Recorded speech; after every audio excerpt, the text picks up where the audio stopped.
श्रीवेङ्कटेश्वराष्टोत्तर।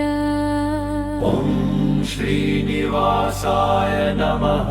ॐ लक्ष्मीपतये नमः। ॐ अनन्ताय नमः। ॐ पद्मनाभाय नमः। ॐ नारायणाय नमः। ॐ हरिदेवाय नमः। ॐ गोविन्दाय नमः। ॐ केशवाय नमः। ॐ माधवाय नमः। ॐ मधुसूदनाय नमः। ॐ त्रिविक्रमाय नमः। ॐ वामनाय नमः। ॐ श्रीधराय नमः। ॐ ऋषिकेशाय नमः। ॐ पद्मनाभाय नमः। ॐ दामोदराय नमः। ॐ जनार्दनाय नमः। उपेन्द्राय नमः। ॐ अच्युताय नमः। ॐ अनन्तरूपाय नमः। ॐ शेषशयनाय नमः। ॐ लक्ष्मीवल्लभाय नमः। ॐ गरुडवाहनाय नमः। ॐ छत्रधारिणे नमः। ॐ शङ्खपाणये नमः। ॐ कथाधराय नमः। ॐ पद्महस्ताय नमः। ॐ कमलनेत्राय नमः। ॐ करुणासागराय नमः। ॐ भक्तवत्सलाय नमः। ॐ दयानिधये नमः। ॐ शरणागतरक्षकाय नमः। ॐ सर्वेश्वराय नमः। ॐ परमेश्वराय नमः। ॐ जगन्नाथाय नमः। ॐ वैकुण्ठनाथाय नमः। ॐ विष्णुमूर्तये नमः।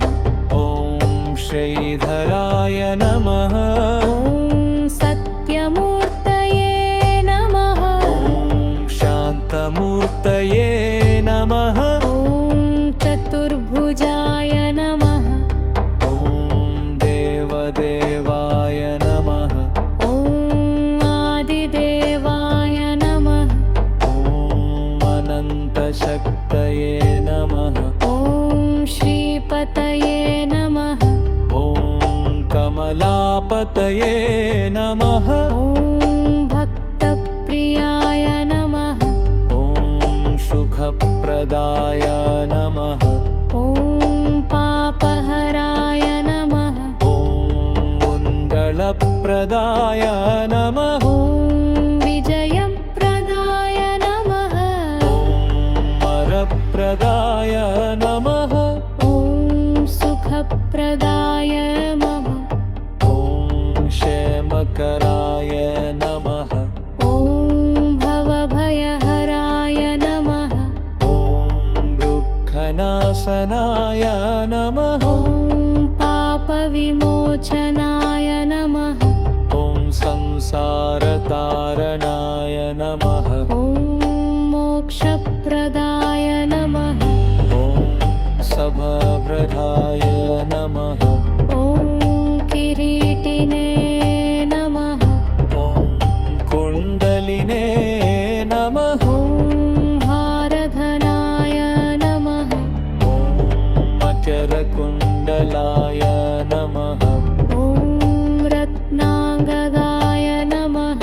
ॐ मारङ्गमूपये नमः। ॐ सर्वाभरणभूषिताय नमः।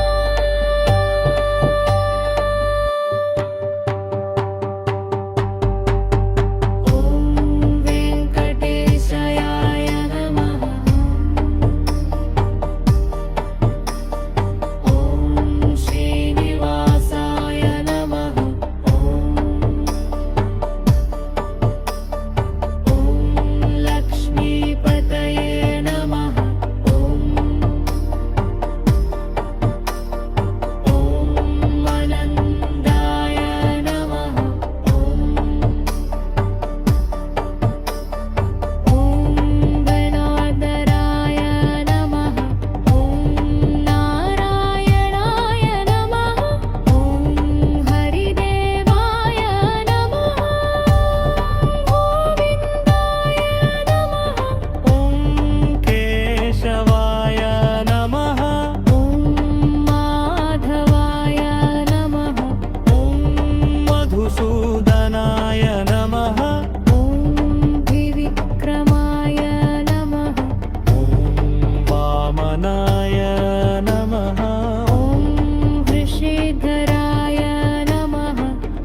ॐ श्रीनिवासाय नमः ॐ लक्ष्मीपतये नमः ॐ अनन्ताय नमः ॐ पद्मनाभाय नमः ॐ नारायणाय नमः ॐ हरिदेवाय नमः ॐ गोविन्दाय नमः ॐ केशवाय नमः ॐ माधवाय नमः ॐ मधुसूदनाय नमः ॐ त्रिविक्रमाय नमः ॐ वामनाय नमः ॐ श्रीधराय नमः ॐ हृषीकेशाय नमः ॐ पद्मनाभाय नमः ॐ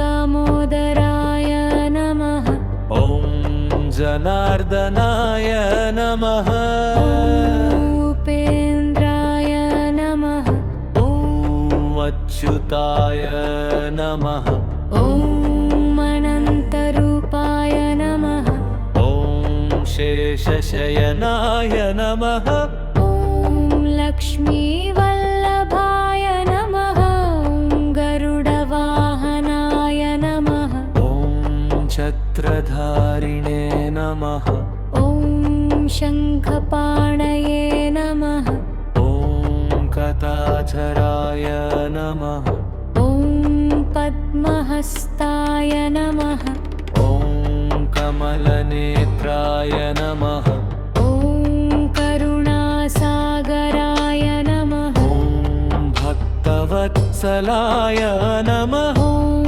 दयानिधये नमः ॐ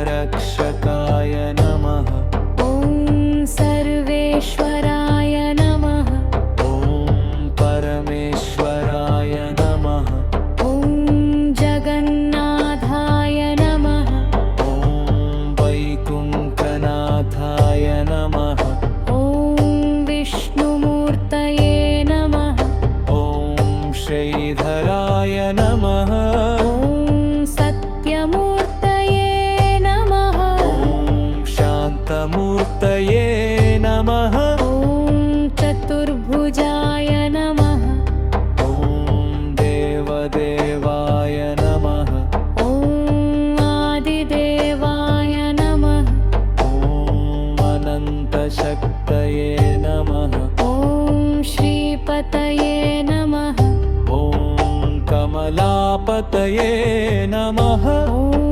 भक्तप्रियाय नमः ॐ सुखप्रदाय नमः ॐ पापहराय नमः ॐ मङ्गलप्रदाय नमः ॐ विजयप्रदाय नमः ॐ वरप्रदाय नमः ॐ सुखप्रदाय नमः ॐ क्षेमकराय नमः ॐ भवभयहराय नमः ॐ दुःखनाशनाय नमः ॐ पापविमोचनाय नमः ॐ संसारतारणाय नमः ॐ मोक्षप्रदाय नमः ॐ सभाप्रदाय नमः ॐ किरीटिने नमः ॐ कुण्डलिने नमः ॐ हारधनाय नमः ॐ मकरकुण्डलाय नमः ॐ रत्नाङ्गदाय नमः ॐ मारङ्गमूपये नमः ॐ सर्वाभरणभूषिताय नमः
विठलाय